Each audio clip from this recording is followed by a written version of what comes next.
Bem-aventurados os que choram, porque eles serão consolados. Capítulo 5, verso número 5, ele diz: bem-aventurados os mansos, porque eles herdarão a terra. Capítulo 5, verso 6, ele diz: bem-aventurados os que têm fome e sede de justiça, porque eles serão fartos. A Bíblia diz em Mateus 5, verso 7: bem-aventurados misericordiosos, porque eles alcançarão misericórdia. Bem-aventurados limpos de coração, porque eles verão a Deus. Ele continua dizendo: bem-aventurados pacificadores, porque eles serão chamados filhos de Deus. Basicamente, Jesus ele está mostrando para todo ser humano que quando ele faz alguma coisa para alguém, aquele alguém que foi abençoado, ele, além de receber a bênção, o abençoador, que é você e eu, também recebe bênçãos de Deus. Ele está ensinando aqui a lei da reciprocidade. Quando você faz aos homens, e é ele mesmo quem diz isso: faça aos homens aquilo que vocês querem que os homens façam a vós. Quando você quer que alguém te trate bem, você trata aquela pessoa bem. Quando você quer que alguém ore por você, você ora por alguém. Tem gente que ama pedir oração, mas não ora por ninguém. Tem gente que quer ser curado, mas não busca a cura para ninguém, não pede a Deus que cure ninguém. Tem gente que quer as coisas da parte de Deus, mas não apresenta ninguém nas suas orações, busca somente para si. E Jesus está ensinando aqui a lei da reciprocidade. Na hora que você entender que o irmão está na prova e que você tiver a oportunidade, ajude aquele irmão com o que você puder. Você não pode comprar briga, mas apresente oração, porque na hora da sua prova, Deus vai levantar alguém também para orar e apresentar a sua vida naquele momento de dificuldade. Porque a gente é isso, é uma corrente que Deus colocou para um ajudar o outro. Porque se um de nós cair, o outro levanta e ninguém fica para trás, porque nós somos o exército de Deus. Quando chega no capítulo 5, verso de número 13, Jesus ele vai falar a respeito aos seus discípulos de quem eles eram na terra dos viventes. Ele diz assim: está escrito: os discípulos são o sal da terra e a luz do mundo. É a epígrafe do texto. Ele diz: vós sois o sal da terra. Quando eu fui saber, pesquisar o que é ser sal da terra, eu pesquisei, irmãos, e eu fui saber o que é que o sal ele produz. E eu comecei a ver que o sal ele produz muitos benefícios, mas também produz coisas ruins. E o sal, quando a gente vai pesquisar a respeito e vai saber o que é o sal ele é um mineral e ele tem nutrientes essenciais para a saúde humana. Mas em quantidade excessiva, o sal pode acarretar inúmeras doenças. E Jesus está mostrando isso. Ele está dizendo: vocês são sal. Se vocês não tiverem cuidado, vocês deixam alguém doente.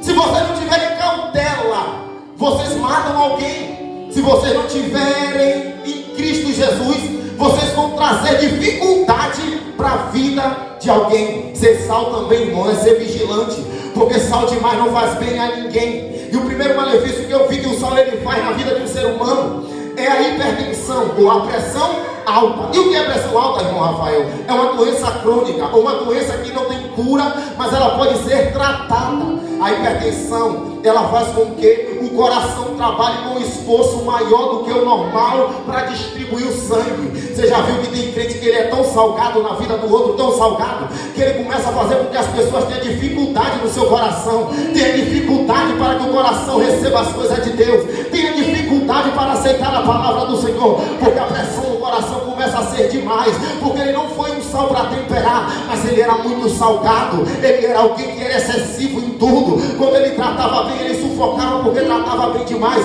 e quando ele destratava tanto que as pessoas se entristeciam e começaram a ter dificuldade para que seu coração funcionasse bem. Mas Jesus é Deus que cura hipertensão, seja ela espiritual ou física, ele cura, porque ele sabe trabalhar. Quando você vai olhar qual é uma outra dificuldade, a partir da hipertensão, o coração que ele está batendo muito forte, ele começa a sofrer de um outro mal, e o mal que ele pode sofrer é mal de infarto, isso causado pelo excesso de sal. Quando o sal ele é muito, ele pode fazer com que a pessoa infarte.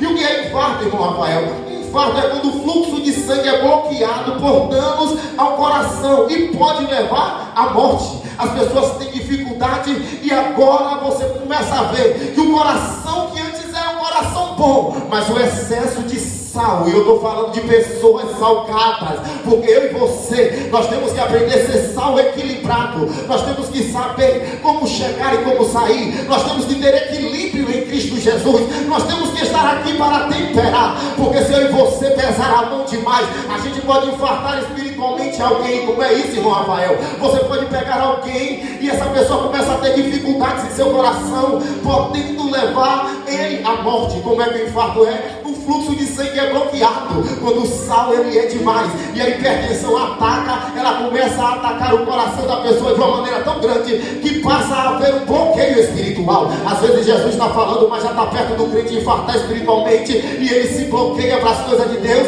e a palavra do Senhor não entra no coração dele. A partir daí isso pode levar à morte espiritual de alguém. E quantas pessoas têm morrido espiritual, porque eu e você às vezes somos salgados demais. Às vezes a gente pesa a mão em alguma coisa, em alguma palavra, em algum gesto. Às vezes a gente rejeita alguém, a gente é pesado nas coisas, e Jesus está dizendo: vocês são sal, vocês precisam ter cuidado com o próximo, porque senão vocês trazem a eles malefício à saúde, ao coração de alguém. Isso aqui, irmãos, é revelação, é uma palavra espiritual. Entenda tudo isso de uma forma espiritual. Quando você traz dano ao coração de alguém, você pode levar esse alguém à morte. A terceira situação que o excesso do sal ele pode causar ao ser humano é o AVC, o acidente vascular cerebral, que nós conhecemos como derrame. Sal demais, ele começa com hipertensão, ele chega até um infarto, o princípio de infarto, ou se não houver infarto, pode ser que haja um AVC. E o AVC é quando os vasos que levam sangue ao cérebro se rompem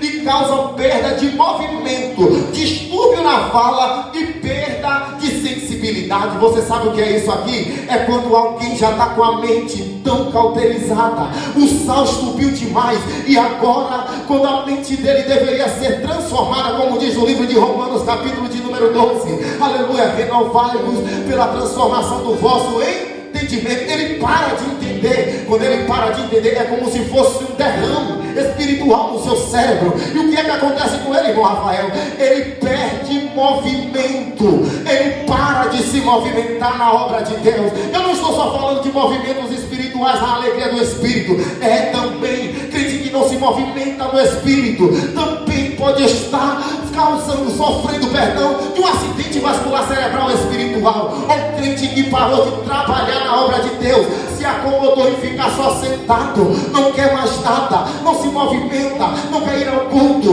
não quer cantar, não quer pregar, não quer ter uma oportunidade, não quer contribuir com aquilo que Deus chamou ele para fazer. Para de se movimentar na igreja. Mas Deus não chamou a gente para ficar parado. Deus disse: ide por todo mundo, pregai o evangelho a toda criatura. Ele está dizendo: se movam, façam alguma coisa. Crente que está parado, está estagnado, e pode ser que o derrame já chegou, pode ser que a mente dele foi atacada e ele não consegue mais se movimentar. A segunda situação que o excesso de sal pode causar vindo do AVC é distúrbio na fala. Ele já não sabe mais como falar, ele não lembra como é que fala de Deus, ele não consegue ver mais o milagre. Quando ele vê, ele não sabe mais passar, ele consegue agora ter a sua fala comprometida, e geralmente quando ele fala, ele não causa mais entendimento, mas muitas das vezes causa confusão, causa situação, porque a fala dele foi comprometida. Quando o sal é excessivo, ele pode trazer situação complicada na fala de alguém. Esse alguém pode desaprender a falar de Deus, mas que nessa noite Jesus abra a minha sua boca e que não se canse ela de falar de Deus. Ela não pode parar. A Bíblia diz que a língua, ela não se cansa, ela sempre está pronta a falar. Que a língua da igreja do Hieragós esteja afiada para falar de Deus, para falar de